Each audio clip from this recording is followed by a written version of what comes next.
Ini nih. Ini gelas, ini isinya apa? Air. Bak kamar mandi isinya apa? Air. Kolam renang isinya apa? Air. Lautan isinya apa? Air. Teman-teman sekalian, saya muliakan. Tapi yang ini nih, air yang ini, begitu kejatuhan kotorannya cecek, hukumnya apa? Najis.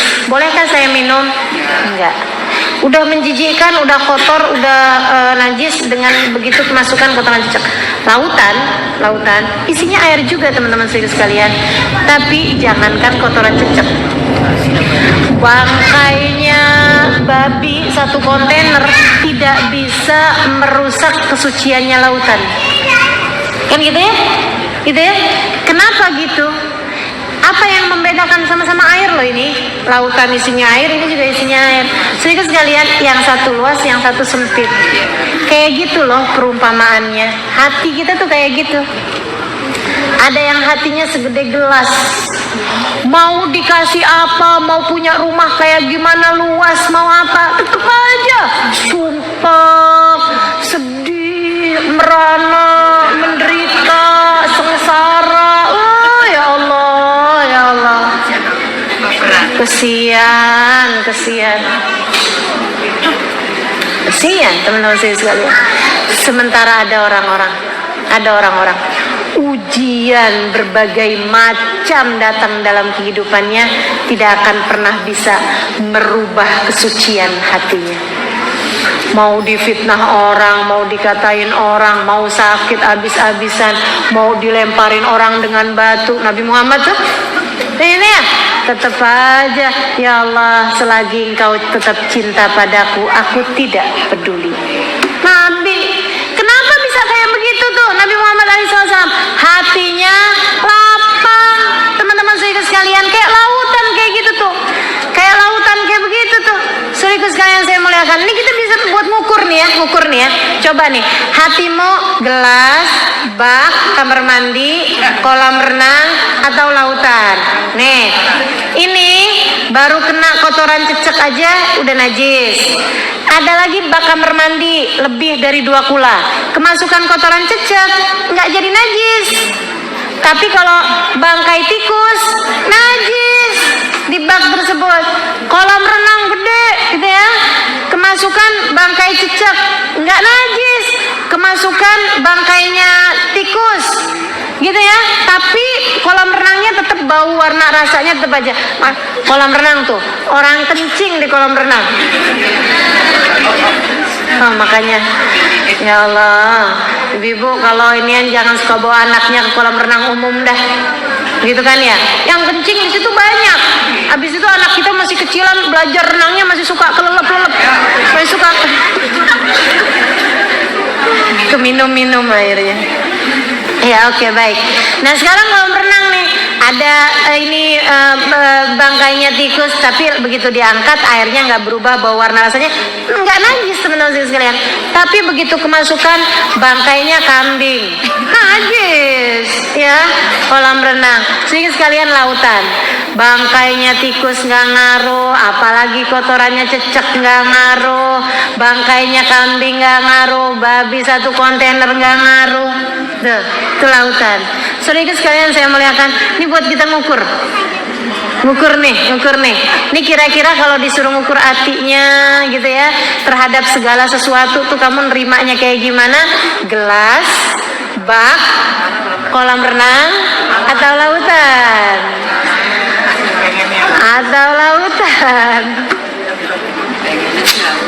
Ya Allah. Ya. Teman-teman sekalian, kepengennya lautan kan gitu ya, biar kita punya hati luas seluas samudra.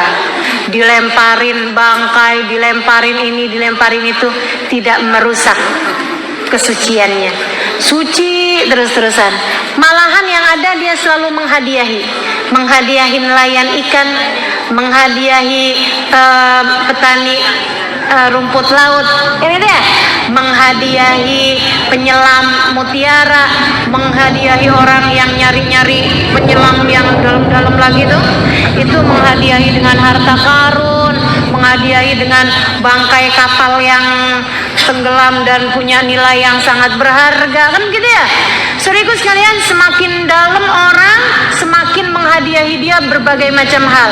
Seenggaknya orang yang nggak kenal sekalipun, yang nggak ikut masuk ke dalam lautan sekalipun, dari kejauhan-kejauhan aja ngelihatnya, ya ampun senengnya ngelihat lautan berasa damai gitu.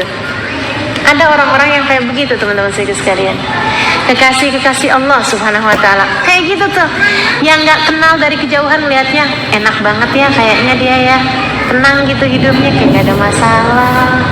Padahal apakah nggak ada masalah? Itu tadi yang ngelemparin bangkai, yang ngelemparin apa ada aja di lautan. Gitu ya. Tapi dia sangat luas sehingga semuanya menjadi tidak ada artinya bagi orang tersebut. Gitu.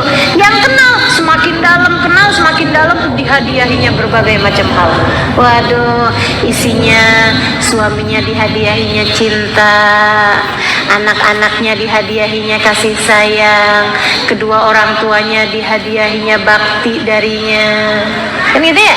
Sahabat-sahabatnya dikasih hadiahnya doa indah yang selalu dia sampaikan, selalu dihadiahinya nasihat-nasihat yang baik, selalu dihadiahnya apapun yang dia bisa lakukan buat sesama teman-temannya, bahkan orang muslim dimanapun adanya, selalu kebagian dari rahmat yang ada dalam hatinya. Dia akan selalu mendoakan mereka semua dalam setiap sholatnya, dalam setiap doa-doanya. Kasih Allah Subhanahu wa taala, teman-teman saudaraku sekalian, lautan-lautan yang ada di atas muka bumi ini. Dan Allah Subhanahu wa taala sampai mengatakan bahwa orang mukmin tuh kalau benar-benar mukmin hatinya lebih luas daripada lautan. Bukan hanya sama lautan tandingannya, teman-teman sekalian, lebih luas daripada langit dan bumi. Apa kata Allah dalam hadis qudsi?